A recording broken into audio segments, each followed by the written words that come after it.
Welcome to this episode of Pen to Paper Press Podcast. I'm Cindy Coaches. I enjoy spending time with best-selling authors, writers, editors, publishers, and creative souls to talk about the process of developing our stories to completing our works of art. Each episode is an opportunity for us to explore mindsets, pearls of wisdom, and the experiences that began our journey as a writer from the moment we put pen to paper. Today's episode is a collection of conversations with podcast guests as a way to inspire you and offer support, and most importantly, remind us of our natural creative brilliance. This episode begins with Andrea Pass. Then you'll hear from Barb Parcells, Liz Maritz, Martine Felton, Crystal Cockerham, Nadia Krauss, Debby Kevin, and concludes with Rachel Kieffer reminding us to reclaim our creativity and be creative for the joy of it. All right, enjoy. You have to start somewhere. And I work with my clients to media train them, to prepare them. Not every interview is going to be perfect, but that's okay because there'll be another one afterwards. And I have an author that I work with who did an interview, a podcast, and I listened afterwards. And she said, when the podcaster asked, "What is your brand?" Her answer, now, mind you, this is book number 7. She says, "I don't have a brand." And I'm listening to the interview and I want to reach through the computer and grab her shoulders and shake her and say, yes, you are your brand. You write in a certain style. She writes about the Deep South. She writes about subjects that intertwine things that happen in her life, even though she might be writing historical fiction. She finds a way to do something that means something to her in her writing. So she does have a brand. So every author does have a brand. It doesn't mean that because you wrote a book today that's a historical fiction book, that tomorrow you can't write a romance novel. Doesn't mean that, but you still have your brand. And getting your brand out there is going to make you relevant. Mm-hmm. We met, by the way, working in a bookstore, so that shouldn't surprise anybody. But anyway, it's a mystery. And hopefully, in my mind, I have the first 3 books in the fiction series already. I know what I'm going to write about for the first 3 books, and that's one of them. So I'm going to bring it out of mothballs and inject it in the series somewhere. I'm not sure where, probably the last book, because it's a very long one, but we'll see. I leave all possibilities open. Yes, leave the possibilities open. I love that. And I'm trying to remember, you and I had spoke the other day, and you had come up with, I wrote it down, and of course now I'm looking for it. Which one was it? I gave you 3. No, it was a quote. We were talking about how can you write from your heart if your head is busy yelling at you? That's where meditation. I love that quote. That's where meditation comes in. Yeah, you got to just clear the room. I think of it that way. It's like you are clearing the room. You're shutting off the phone. You're turning off the tablets. You're, whatever you want to call it. You're clearing the room. I like that. You can't hear your heart. You can't hear your heart. You can't write from your heart if your mind is telling you, "Oh, don't write that. That's silly. Nobody's going to believe that. Or nobody's going to like that. Or, that isn't any good." You can't. I point to the window. Louise Hay also used to say whenever she had a negative thought, she would yell. She would point to the window and yell, "Out, get out." Oh, so that's what I tell my bad thought. I give it a name. She's got a name. I won't tell you her name. You'll think I'm crazy. I'll say, "Get out. Come on. I'm writing. Bye."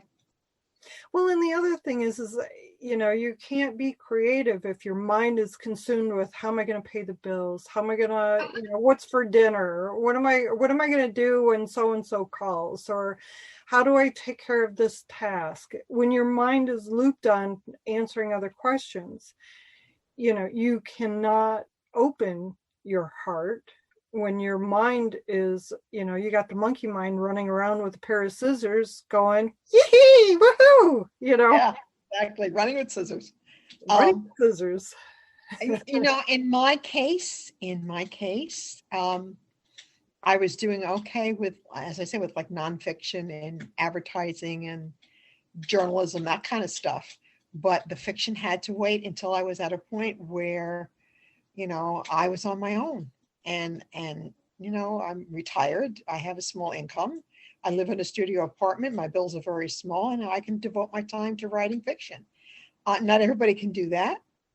I know people who, in fact, there's a young lady I know through my church who works a job and writes, when the kids go to bed. Yes. Or she'll get up early before the kids wake up and put in an hour. You know how many writers started that way? Millions. J.K. Rowling started that way. Oh, her story is phenomenal. Yes, I know. And that's you. Stephen King used to write at his kitchen table on a. It's going to be very individualized for each mom. But I do think you have to think about, do I have to find this time or can I create this time? And if you have the ability to create that time, that's a conversation to have with your partner, your spouse, or whoever is in your support net. And just make sure that you've got, what you need to create that product. But if you're finding time, you just do what you can when you can, and don't look at anyone else. Don't compare yourself to anyone else. If it takes you 8 years to write your first book, guess what? I've been listening to a lot of author interviews lately, and that's actually pretty common, especially for those of us who start writing in our late 20s and early 30s. So it kind of goes back to, you can't control everything.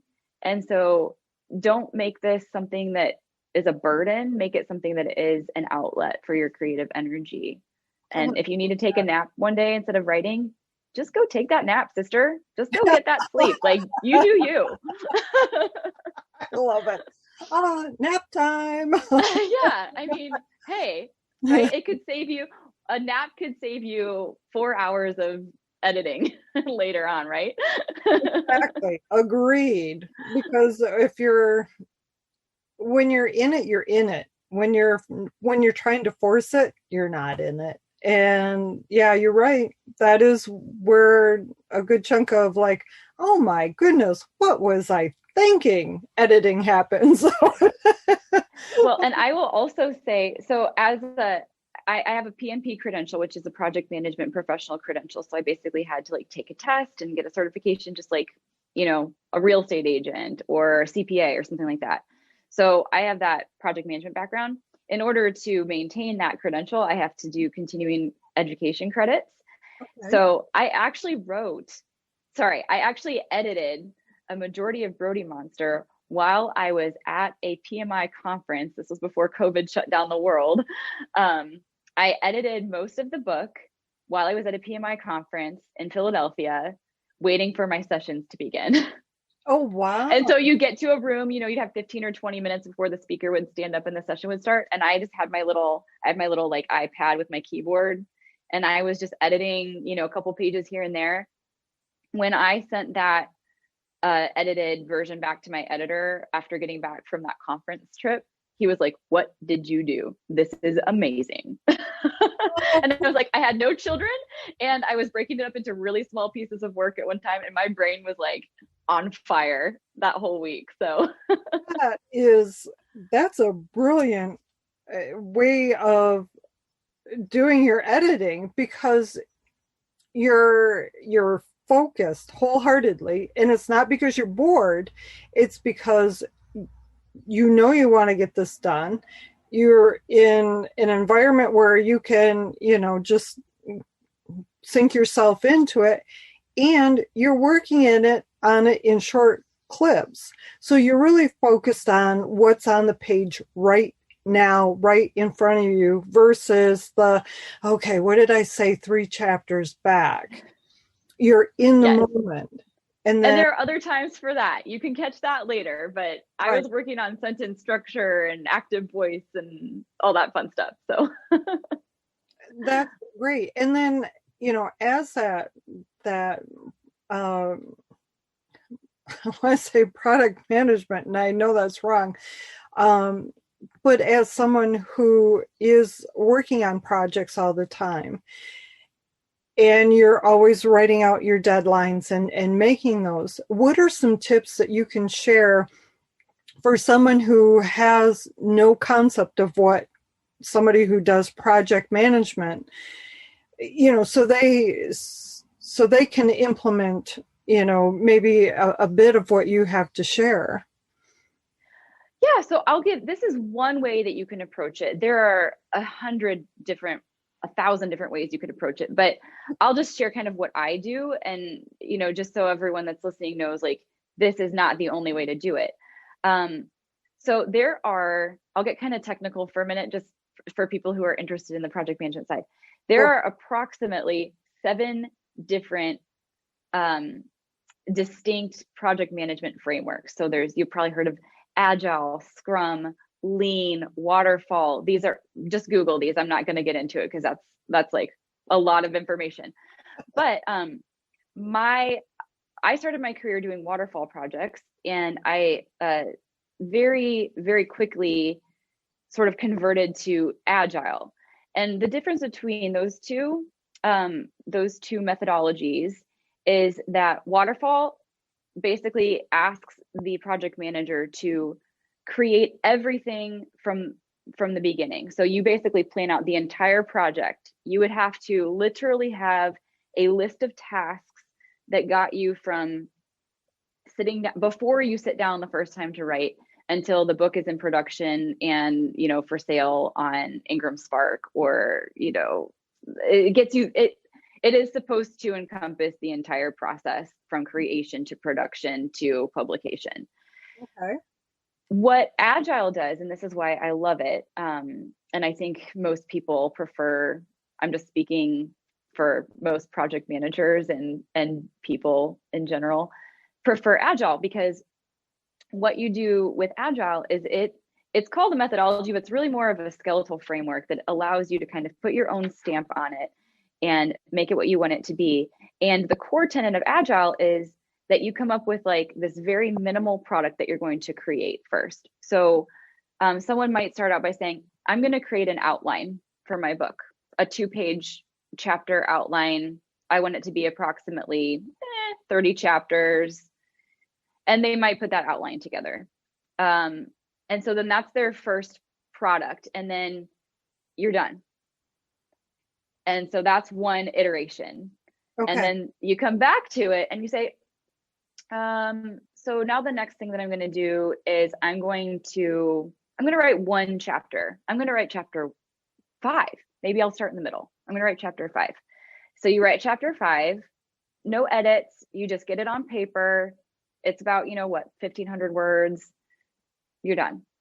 Okay. And then you come back to it and you say, I felt pretty good with chapter 5, and it took me about 5 hours to write. So I have a whole week this week. I'm just going to knock out like 4 more chapters. So you write chapters 1 through 4, and then you're done. So what I do, I kind of give all of that background information because I like to actually, if someone likes a more tactile project management process, I would recommend, I should have drawn something up on the whiteboard behind me, but I wasn't thinking about that. But you can have like a column that says like backlog. And then next to that, you have one that says in progress, or it could say like to do in progress. And then you have completed. Right. So just a 3-column, little flow chart there. And then you can take Post-it notes, or if you want to get real fancy, like Velcro magnet kind of, whatever works for you, whatever you have at your house. Post-it notes are great. Yeah. And you can literally write down what you want to accomplish in any given piece of time. And this is where I do my 3 and 4 month planning that I was referencing back then. So I would write out a Post-it note for all of the broad tasks that I want to complete in a 3 or 4 month period. And I would try to the best of my ability to decide how much time each of those would take me to complete. Right. And then, every time I sit down to work, I take, I'll take 3 Post-it notes and I'll put them into the in progress column. And so what I just write an outline, write chapter 1. Once I know how long chapter 1 takes me to write, write additional chapters in bulk. Those would be a great first 2 weeks for a book, maybe, depending on how much time you have. And then once you've completed that, you move those cards over to the completed column. And that is so mentally satisfying that you get to celebrate those little wins along the way by moving those cards into the completed category. So then you're not waiting for the completion of your first draft. You can celebrate hey, I freaking wrote 1/20th of my book today. Go me. So, and it's you have to find those little wins. And yes. And I'm kind of a math person too. So I like to measure how much time it takes me to write a chapter and then say, okay, that chapter took me, 5 hours to write. Now I'm going to try to do another one in 4. And it's a little game you play with yourself. Yeah, that competitiveness. Yes. So again, and I wouldn't recommend that for every single person, but it's definitely something, it's a starting point. And if it works for you, awesome. If it doesn't, you can also iteratively tweak your process too, so that it better fits you. So you don't have to break it up exactly the way that I broke it up. You could literally have one card be write the first draft. If you're a super fast writer and you have, 8 to 5 every day to write, just knock that first draft out in 2 weeks, go for it. But that was not my schedule at the time. No, I had to break it up even further. But yeah, breaking the work up into digestible chunks, and digestible is different for each person. Breaking the work up into digestible chunks, writing it down, and then allowing yourself to work through those chunks in in kind of a controlled manner. That's what I would recommend. And that is in effect a very, very high level version of agile project management. Okay. And in doing so, you're also reducing that fear of unknown, because now you have that expectation of, oh, this is what I got to do. This is the plan. So having that set in motion is going to be very beneficial to those that need that structure. And someone who that structure is intimidating, they can adjust it and make it more free-flowing or freeing or whatever that they need. It's completely adjustable to the individual. So that's cool. I like how you explained all of that, because you really portrayed that ability to make it yours. And that is so important, because when we try to copy or emulate what somebody else does, it doesn't necessarily resonate with us. And what does that do? It chokes us up, I'm doing this wrong, when really you can't do it wrong. As long as you're doing something, you're really not doing it wrong. Right. It's only wrong if it's not working for you. What are some of the advice or pearls of wisdom that you would offer to somebody who would like to get into the journaling practice, but, feels that they don't have time to do it? I think I would say, if you feel like you don't have time, it doesn't really, you don't have to sit down for an hour to journal. You can take 10 or 15 minutes to journal.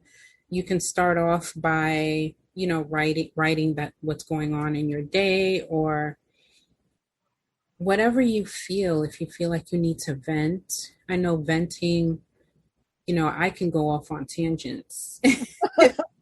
Yep. Yeah, and just vent to my journal. Or, if you want, it's whatever. It doesn't you could write a sentence, you could write keywords, whatever. You can doodle in there. I do a little bit of art journaling too, with collages and cutting out pictures and pasting them together. It just relaxes me.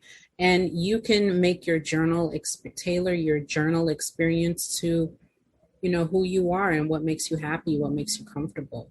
But it doesn't have to be a long period of time. It can take 10 or 15 minutes. I like that you reinforce that, make it yours. Yeah. Do it your way, that there are no set rules. Yeah, there aren't any set rules. No, because there are some people who kind of put that out there, that this is how you do it. This is the ABCs of journaling. And it's like, what? So thank you for the reminder. And yeah, I really believe that. Like, it's because a lot of my journals, like, I'll doodle and I'm like, okay, I really don't have anything to write here. And being that I like art, I'm a little artsy, or I like to think I am. I'll doodle and whatever, and 10 minutes, 15 minutes will pass. And I'm like, okay, that's all I got for you today. And that's it. There is something about connecting the pen to paper and getting that flow and into, I want to say brain dump, but in this case, it's not really a brain dump. You're focused on the intent and not looking for ideas. You've already got that. Is there more to your writing process other than putting the pen to paper and then transferring it to the computer? I almost said typewriter. There's a Freudian slip. I know, right? Well, for me, it's in layers, and it's not a sit down and get her done kind of thing. That is just not how I operate. It's very much a creative process in every way. And if the space begins to not feel sacred, or if I start to feel frustrated, or I start getting distracted, I stop and then I come back to it. I like that. When I can, because I don't want that energy interfering with what is supposed to be coming through, because then I am in the way of the message. So for me, it's just really, it's really imperative that I protect the integrity of the piece as it's coming through. Mm-hmm. And to maintain it as the way that it is supposed to be received, right? And so for me, everything is, I tap into the purpose of the piece, of the project, the purpose of the piece, and I just put the audience in front of me with the intention that it's going to be received and it's going to help the people who it's meant to help. And I keep that like front and center. And for me, that's what happens when you're in your sacred space. So a sacred space doesn't necessarily mean a special room of the house or anything like that. It's the inside sacred space. But I do things, like I mentioned, in my immediate environment that helps me maintain and stay in that space, right, for the piece to come through.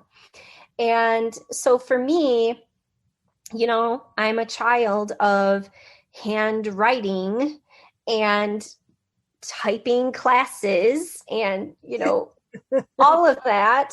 So for me, the electronics are a block sometimes, because as soon as I put it on the computer, it's very easy to get caught up in the grammar or the syntax or the perfect words. It interrupts my flow for me.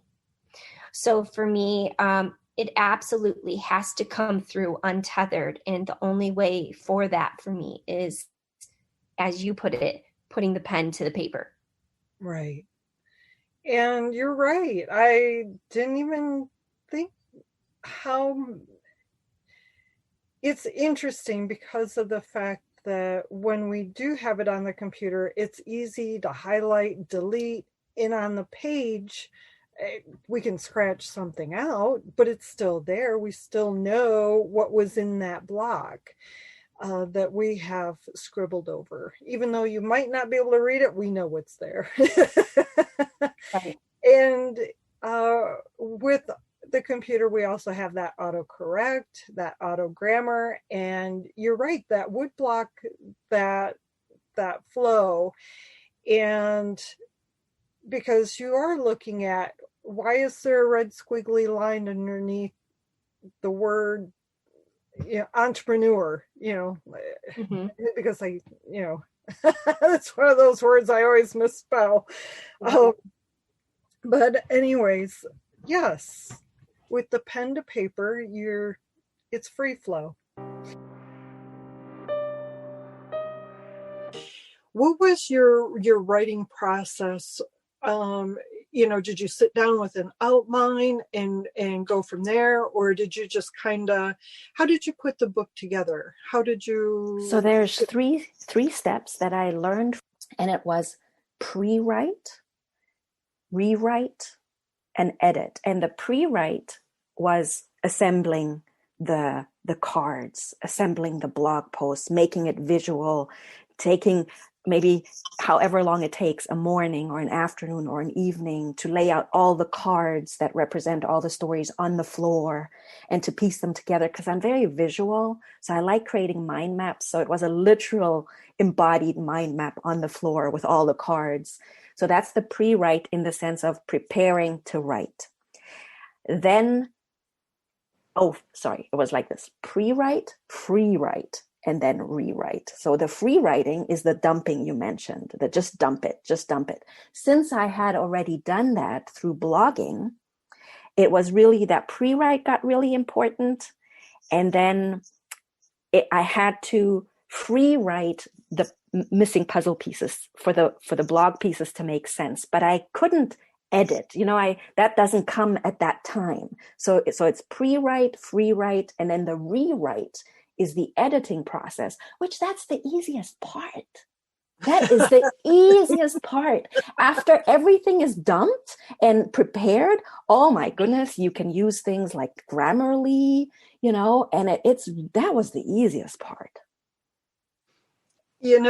Somebody asked me not too long ago, was the easiest part of writing? And I said editing, and they laughed at me. And so it's so nice to hear that somebody else thinks that editing is the easy part. And she wanted to know why I thought that. And it's like, because I have a foundation. The foundation is there. So now from all of this, I get to decide whether I want to keep this, if it fits, and how do I, bridge these two things together? How do I make them connect? And if they don't connect, then are they supposed to be in the same, in the same book? It was really kind of interesting because I didn't even think about my response. And yeah, editing is probably the easiest part. Now, the decision on how to publish from what I'm reading and what I'm seeing, in various threads online and even in my own case, is publishing, because that's probably the hardest part, because you're having to decide, okay, am I going to self-publish this? Am I going to go through an indie publishing company? Am I going to go through, I can't think of it now. But anyways, there's different levels of publishers. And then, of course, you got the big, you've got the big publishing houses. Mm-hmm. And so it's like, how do you decide? And so many people, I think, have, that's one of their biggest stumbling blocks, is making that decision. It obviously depends on your goals as well, of course, Mm-hmm. and your motivation for writing the book. Absolutely. In regards to writing and becoming the author of your very own book, yay! What pearls of wisdom would you like to share with individuals who want to write that book, but keep, setting it off to the side for, that other priority? So there's 3 things that I would like to highlight. First, for me, I write from the heart. So that's where my writing comes from. So it's a heart's wish and a soul's desire. And that heart's wish and soul's desire was ignited in the year 2000. So that's 21 years ago. And 21 years later, I'm authoring my first solo book. So dreams don't have a deadline, especially when they come from the heart and the soul. So connect to your heart, connect to your heart's magnetism. If something is tugging at you and it won't let you go, and this did not let me go. It just did not let me go. It followed me for 21 years. And at one point, obviously you have to act. So that would be number 2. So number 1 is connect to your heart and realize that a heart's wish and a soul's desire doesn't have a deadline. If it keeps popping up, it wants you to listen. So that's number 1. Number 2 is obviously just having heartstrings tugged and not taking action is not going to manifest anything. So from the creative realm and the heart realm and the soul realm, you have to pull it down to earth, and that takes earth action, and start with bite-sized pieces. For me, it was blogging. Yes. That was the bite-sized piece that I could share. And then number 3 is enlist the troops, get support. Don't try to do this perfectly. Don't try to do it by yourself. Let it be messy. Get with mentorship, with group programs, whatever calls you. And I went through 3 in total, 4 actually, over the last 20 years. So everything made me grow. I grew as a writer. I love that you say, bring in the troops. That is one of the things that I keep catching myself on is, my story does matter. I need to get this out. I need to do something with it. And in speaking with other writers, we do hear that, well, it's already been written. Why would I want to keep doing this? And that is the one message that keeps coming up, is the fact that your voice is so important, and only you can say it your way, and it's your perceptions that come across on the page. It's your energy, it's your life force, it's you, and there's nobody else like you. Exactly. And so the question then becomes, where is your book? Is it under your feet? And if it is, finds a tribe of other authors who can help you through that process of dusting it off and evaluating it and getting it done, getting it out there, because there's nothing like being on the other side and realizing that the ego. So I always talk about the ego as my ego is the gremlin. It sits on my shoulder and it whispers in my ear, who are you? Why would anyone want to listen to you? You're not that good. Who do you think you are? And so I literally picture myself picking him up by the scruff. And it's, for some reason, it's a man. I don't know why. It's a little hairy little monster. I pick him up by the scruff of his neck and I put him in a gerbil ball and I gently kick him away, just away. Like, thank you. I know you're trying to keep me safe, but I don't need that anymore. Yes. I like that. And what's really ironic about you saying, who am I to write this? One of the chapters that I start, one of the books that I'm currently working on, is titled, Who Am I to Write This? And it's really funny because of the fact that we do fall into that mindset of, who am I to do that? And so pick it apart. Why not you? Exactly. And so forth. So one thing I wanted to hit on is editing, because I know you've been editing for a very, very long time. Probably since I could hold a pen.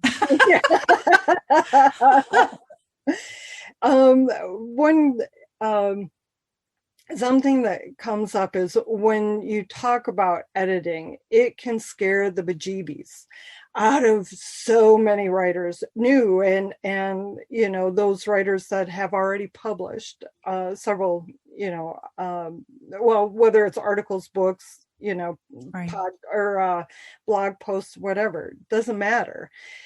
They've heard the horror stories of editors completely hacking up their storylines and rearranging content to the point that it's unfamiliar, to them. And the biggest fear of all, of course, is the editor telling them that the book is utter crap and would be better served underneath, the bird cage, or as the liner for a bird cage.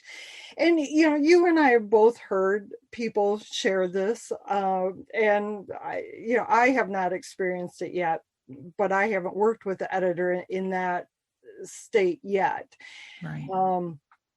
So you may have, but I'd like to break down, the types of editors and their roles as a way to lessen some of the anxieties for those that are, in the stage of working on their written works. So it doesn't feel like I'm putting you on the spot or like this is a high school pop quiz. I'm good. You can ask me anything. Okay. Well, I went to your website and, I wanted to highlight a few of the definitions, but if you're golden with it, there are different types of editors. Right. And there's so much confusion about who does what and when. So let's tackle the, not tackle, I guess that's, you and I are very visual talkers. Right. And so tackling the developmental editor is probably the inappropriate wording, because we don't want to hurt that, because that's what you and I both do. Yeah. I don't want to be tackled. Well, and so you bring up a couple of things that are just so important. And the number one important thing is any editor who just tells you your stuff is crap, run the other way, because everybody's first draft is crap. Yes, it is. It's just crap. And it should be. You should be romping all over the page and not reining things in. And a really great developmental editor will be able to see the golden pearls, or pearls are not golden, but golden gems that are in your words and help you polish your work and rearrange your story in a way that makes it more compelling, but actually makes your voice even clearer. Right. Because the role of a really gifted developmental editor is to really see what's not being said between the lines and then help identify and pull all that yumminess forward. Yes. And actually give you something that you're like, I wrote that. That's the feeling you want to have when you work with an editor. You won't always have that feeling, because then we get into the copy editor. Yeah. Who's the red pen editor, if you will. That's the person who checks your grammar, who makes sure that you've got synchronicity in your tenses and your points of view, and that the word choices that you've made are the best choices to strengthen your sentence. But the copy editor comes later, but the developmental editor is really there to help you shape a story. So for example, if you're writing a memoir, you may decide that the easiest way to write that memoir is to write it linearly as things happened. Because a memoir, again, just remember, is a slice of your life. It's not your whole life. It's a slice. Right. And so when you're writing that slice, to write it may make sense to you to write it linearly. But a really good developmental editor will look at the story and say, maybe you would want to consider moving this part up here. And the developmental editor will also say, I want to give you permission to tell me no, because it's your story. Oh, I like that. And I learned that at Stanford. It's like, you can make suggestions and critical recommendations, but at the end of the day, it's the author. I actually have, as part of that program, we were married, is not the right word, but paired with a New York Times bestselling author who then guided us through editing that first major draft, which by then was like maybe the third or fourth revision. And I was paired with this amazing author who will remain nameless because I have a nun in my book, and she didn't like the way the nun was characterized. She's like, nuns are not like that. Oh. And I said, well, they can be. I had nuns who were like that, and not all nuns are the same. And she was like, the nun has to go because she could not, she had a personal bias. And when I took it back to my writing group with whom I'd been sharing, they all were like, no, the nun has to stay. It's a critical part of the story. So trusting your gut is so important, and listening to what the editor has to say, but it's a trust relationship. Yes. And recognizing that editors have biases. Yes. So it's not like we're a goddess where we have a magic wand and everything we say is true. I'll give you an example from my life of what I'm trying to say. Like a bunch of years ago, I was singing in a chorus, and that chorus was led by a musician who led a women chorus. It was a chorus for women only. And her advertisement for the chorus was, every woman can sing. Now, if you think about that, that sounds like, oh, what do you mean every woman can sing? I mean, you look at all those like song competitions that we have on TV where people are told like, you can't sing, or hold on to your day job because that's not for you, or, Yeah. Oh my God. And we really get that message of like, oh no, I can't do that. Or some people are good at that and some people are not good at that. And some not good at that. Like we are, have this like narrow definition of what creativity is and what it means for us. And a lot of judgment on ourselves and our creativity. And I remember when I saw her advertisement and I just saw like, every woman can sing. I was like, wow, is that really true? And it was amazing being part of that chorus because many women in the chorus were attracted to that proclamation because they did not think of themselves as somebody who can sing. And she brought out the singer in them. And we had an amazing chorus that performed in many, many places. We were even on TV, and it was it was just an amazing experience on how, like every person can reclaim their creativity. Well, and I love the message that you can do it. We're not going to, cast you out. You're not going to be odd man or odd woman out. I'm here to embellish, and I'm here to raise you up, and I'm here to teach you and help expand what you naturally do. Oh my God, talk about brilliant. I mean, that's just wonderful. Yeah. It was a very, very wonderful experience. Yeah. And so, when you think about creativity and health, I, and in my own life and in my many, many years of experience working with women, and I'm sure men have their own version of it, but I have the experience of working with a lot of women because my business is catered towards women. I see such a big direction between creativity and health in many different ways. I think one way that is, more obvious, and I think that there's now more and more research about it and evidence of it, is how creativity affects our mental health. How people use creativity to improve their mental health. So there's a way that you can express your feelings by writing or singing or acting or painting. There's a way that you can relax your nervous system by doing creative activities like crafting.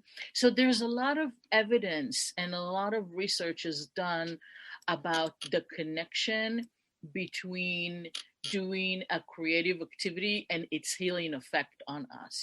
So there's lots and lots and lots of ways that you can do that, and that is an amazing thing. So I do encourage people that if you are seeing that your health suffers from stress, and whose doesn't, and if you find that your health is compromised because you worry a lot, or because you you are very anxious, or because you are very wired and can't relax or unwind, creativity is an amazing way to do it.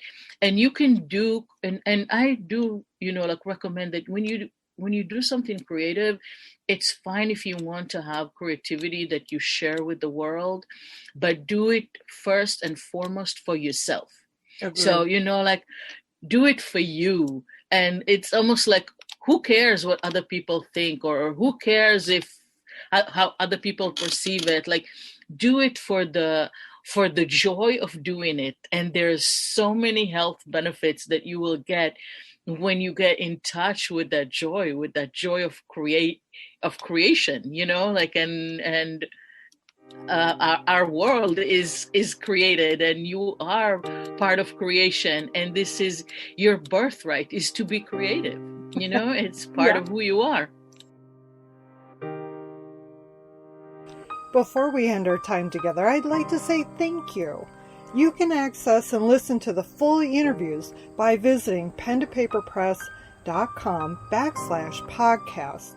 A list of the guests and the episode numbers will be listed on today's show notes. To receive future episodes in your inbox, subscribe to the Pen to Paper Press newsletter and subscribe on your favorite podcast application. Take care, and until next time, keep your pen to paper and write. And know that your words have power and your story matters. Bye for now.